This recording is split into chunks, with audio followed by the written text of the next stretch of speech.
ഒരാളും നിന്നെ ആക്രമിക്കാൻ വരില്ല, ഒരാളും നിന്നോട് തെറി പറയില്ല. നീ ആരാകണമെന്നറിയോ?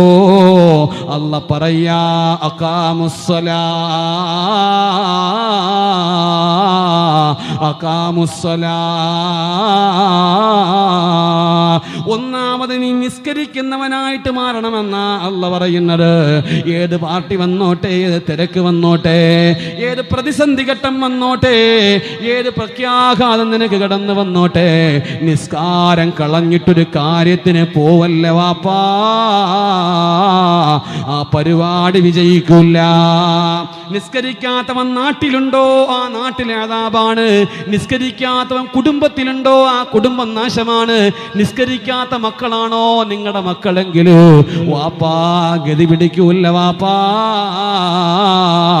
ഗതി പിടിക്കൂല്ല വാപ്പാ. ഇന്ന് ഈ എതിർത്തോട് വന്നപ്പോ എന്റെ പ്രിയങ്കരനായ എന്റെ താജൂക്ക എന്നെ വന്ന് കണ്ടു. യാ അല്ലാ,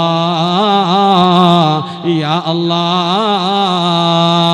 എപ്പോഴും ചിരിച്ചിട്ടേ വർത്തമാനം പറയുള്ളൂ.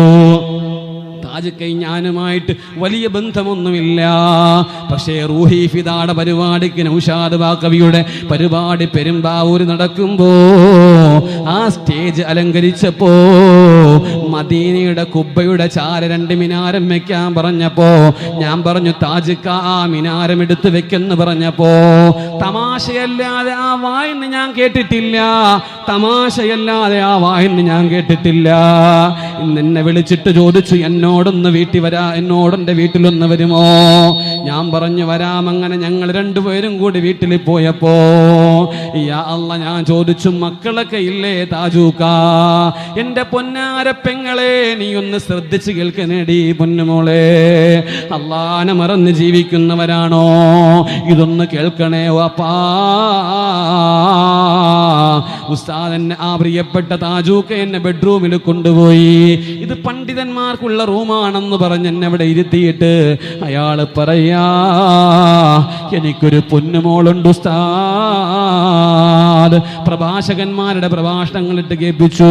എനിക്കറിയില്ലായിരുന്നു പ്രിയപ്പെട്ടവരെ, തൗഫീഖ എന്നൊരു പൊന്നുമോളെ, സ്വന്തം പൊന്നുമോളെ പറ്റിയിട്ട്. ഈ വർഷം ജനുവരിയിൽ ആ പൊന്നുമോള് മരണപ്പെട്ട് ഖബറിലാ. സുബ്ഹാനല്ലാഹ്, റബ്ബ് കൊടുത്ത പരീക്ഷണം എന്തെന്നറിയോ? ചിരിക്കുന്നവന്റെ കണ്ണിൽ നിന്ന് കണ്ണുനീരടന്നു വന്നത് കണ്ടിട്ടാവാപ്പാ ഞാൻ ഈ വേദി വന്ന് നിൽക്കുന്നത്. അതുകൊണ്ടാ ഞാൻ അയാളെ പിടിച്ച് സ്റ്റേജിൽ ഇരുത്തിയത്. ആ പൊന്നുമോൾക്ക് ആദ്യം ചെവിയുടെ ബാക്കിൽ ട്യൂമർ വന്നു. നിങ്ങൾക്കറിയുമല്ലോ, ട്യൂമർ വന്നിട്ട് 20 ലക്ഷം രൂപയാ മുടക്കിയത്. 1ഉം 2ഉമല്ല. ഞാൻ ചിന്തിച്ചു പോയി, അല്ലാ അല്ലാ. ആ ട്യൂമർ ഓപ്പറേഷൻ ചെയ്തിട്ടും ആ പൊന്നുമോള് വീട്ടിൽ വന്നിട്ട് ആ പൊന്നുമോള് പോയി ഒളിവെടുക്കുകയാ. ആ പൊന്നുമോള് പോയി ഒളിവെടുക്കുകയാ. 10-15 വയസ്സല്ലേ ആയിട്ടുള്ളൂ. യാ അല്ലാ. എന്നിട്ട് കിബിലേക്ക് നേരെ തിരിഞ്ഞങ്ങിരിക്കുന്നു. അല്ലാഹുവിന്റെ മുമ്പിൽ വണങ്ങാൻ വേണ്ടിയിട്ട്. ഉമ്മയാണെങ്കിലോ പൊന്നാരോ ഉമ്മ ഇങ്ങനെ തിരിഞ്ഞിരിക്കുമ്പോ ആ ഉമ്മാടെ മുതുകിൽ ഇങ്ങനെ ചാരി ഇരുന്നിട്ട് ആ പൊന്നുമോള് നിസ്കരിച്ചെങ്കില്, എന്റെ പൊന്നു താജു, നിങ്ങൾ ഇനി കരയരുത്. നിസ്കാരത്തെ മുറുകെ പിടിച്ച പൊന്നുമോള് തൗഫീഖാടെ ഖബറിന്റെ ചാരെ ഒരാളെ കൂടി അടക്കാനുള്ള ഒരു സ്ഥലമുണ്ട്. എന്നെ ഇവിടെ ആയിരിക്കും ഉസ്താദ് കൊണ്ട് ഖബറടക്കെ എന്ന് പറഞ്ഞ് ദുആ ചെയ്തപ്പോ വാവിട്ട് കരഞ്ഞു പോയെങ്കില് പൊന്നുവാപ്പാ, ആ തൗഫീഖ എന്ന പൊന്നുമോളെ ഖബറെന്ന ആനന്ദമല്ലേ. ദുനിയാവിലെ എല്ലാം അവൾക്ക് നിഷേധിക്കപ്പെട്ടല്ലോ. ദുനിയാവിലെ സുഖങ്ങളെല്ലാം നിഷേധിക്കപ്പെട്ടല്ലോ. ഇന്ന് ജീവിച്ചിരുന്നെങ്കിൽ മനോഹരമായ താജുവിന്റെ വീട്ടിലെ റാണിയായിട്ട് കഴിയേണ്ട പൊന്നുമോള് ഇന്ന് ആരുടെ മണ്ണിന്റെ ഉള്ളിൽ കിടക്കുമ്പോ അവൾ നിസ്കാരം മുടക്കിയിട്ടില്ല. വസിയത്ത് എഴുതി കൊടുത്തൊരു വാപ്പാ,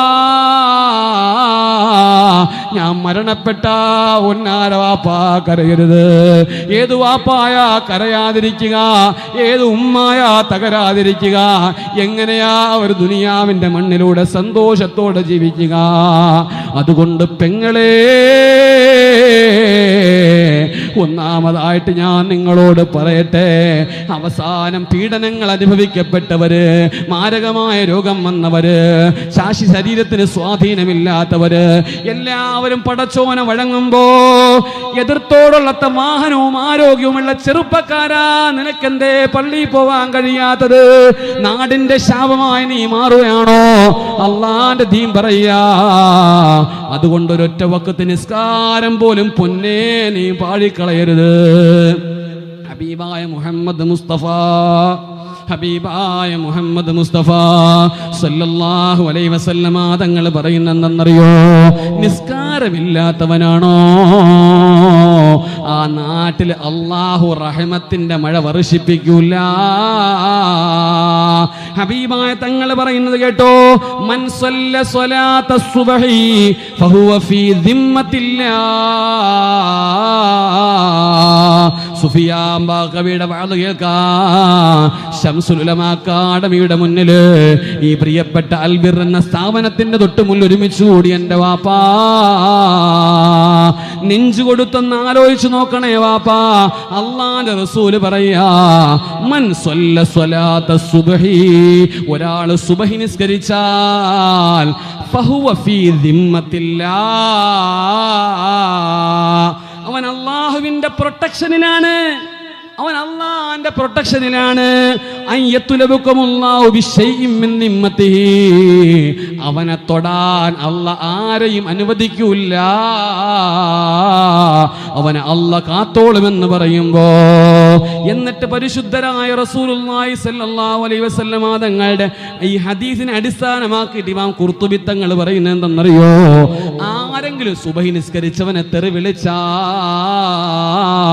അവൻ സുബഹി നിസ്കരിച്ചവനാണെന്നറിഞ്ഞിട്ട് കവലെ ചട്ടമ്പികളെ പോലെ മാറി നിന്നുകൊണ്ട് സുബഹി നിസ്കരിച്ചവനെങ്ങാനും നീ തെറി വിളിച്ചാൽ അല്ലാഹ് പറയുന്നു, യകുബ്ബുഹു അലാ വജ്ഹിഹി ഫിന്നാർ, നരകത്തിൽ അവനെ മുഖം കുത്തി കൊണ്ടുപോകുമെന്ന് മുഹമ്മദ് മുസ്തഫ. മുഹമ്മദ് മുസ്തഫ. അപ്പൊ നമ്മുടെ നാട്ടിൽ സമാധാനം വരണമെങ്കിൽ, അക്രമകാരികളായ ഭരണാധികാരികൾ ഇവിടെ അരങ്ങ് വാഴാതെ കാൽക്കണമെങ്കിൽ ഒന്ന് നിസ്കരിച്ചാലേ മതിയാവുള്ളൂ. എന്തുകൊണ്ട് സുബഹി നിസ്കാരത്തിന്റെ കാര്യം പറഞ്ഞു? സുബഹി നിസ്കരിച്ചവന്റെ നിസ്കാരം മാത്രമേ ളുഹർ നിസ്കരിച്ചാൽ സ്വീകരിക്കുകയുള്ളൂ. സുബഹി നിസ്കരിച്ചവന് മാത്രമേ ളുഹർ നിസ്കരിച്ചിട്ട് കാര്യമുള്ളൂ. സാധാരണ ളുഹറും അസറും മഗ്രിബിന് ആ പള്ളിയിൽ കൂടുതലും ആള് യാതൊരു കാര്യമല്ല. അക്രമികളായ ഭരണാധികാരി നമ്മുടെ തലയ്ക്ക് മുകളിൽ വരാനുള്ള ഒന്നാമത്തെ കാരണം നിസ്കാരമില്ല. അള്ളാഹു നമ്മളെ കാക്കട്ടെ, അള്ളാഹു നമ്മളെ കാക്കട്ടെ. സുബഹി നിസ്കാരത്തിൽ വീട്ടിൽ നിസ്കരിച്ചാ പോരാ, പള്ളിയിൽ പോയി നിസ്കരിക്കണം. നിനക്ക് എന്തിന്റെ കേട്? ഞാൻ ജോലി ചെയ്യുന്ന മഹലിൽ ഒരു സുലൈമാനക്ക ഉണ്ട്. ഒരു സുലൈമാനക്ക, രണ്ട് കാലും വയ്യ, ബൈക്കില്ല, കാറില്ല. അയാൾ മതലിങ്ങനെ പിടിച്ചാണ് പള്ളി വരുന്നത്, സൈക്കിളും ചവിട്ടി വരും. അള്ളാഹു ആഫിയത്തുള്ള ദീർഘായുസ് കൊടുക്കട്ടെ. അള്ളാഹു ആഫിയത്തുള്ള. രണ്ട് കാലും ഉണ്ടായിട്ട്, ശ്രദ്ധിച്ചു കേട്ടോണം, രണ്ട് കാലും ഉണ്ടായിട്ട് നീ നടന്നു പോയിട്ട് നിസ്കരിച്ചില്ലെങ്കിൽ, രണ്ട് കാലിൽ ഒരു കാല് തളർത്തി നിന്നെ കിടത്തിയിട്ട് നിസ്കരിക്കാനുള്ള കൊതി നിനക്ക് അള്ളാഹു തരും. അള്ളാഹു നമ്മളെ കാക്കുമാറാവട്ടെ. ഇപ്പൊ പള്ളിയിലൊക്കെ കയറിയാൽ കാണാം ഫുള്ള് കസേരയാണ്. എൻ്റെ പള്ളിയിലൊക്കെ അവസാന സഫ് മൊത്തം കസേരയാണ്. എന്തിനായി കസേര? നിസ്കരിക്കാൻ നിനക്ക് അവസരമുള്ള സമയത്ത് നീ നിസ്കരിച്ചില്ല, അപ്പൊ നിസ്കരിക്കാനുള്ള സമയമാകുമ്പോൾ നിന്നെ അള്ളാഹ് കസേരയിലാക്കും. അപ്പൊ നമ്മളെ ഹാജിയാര മോൻ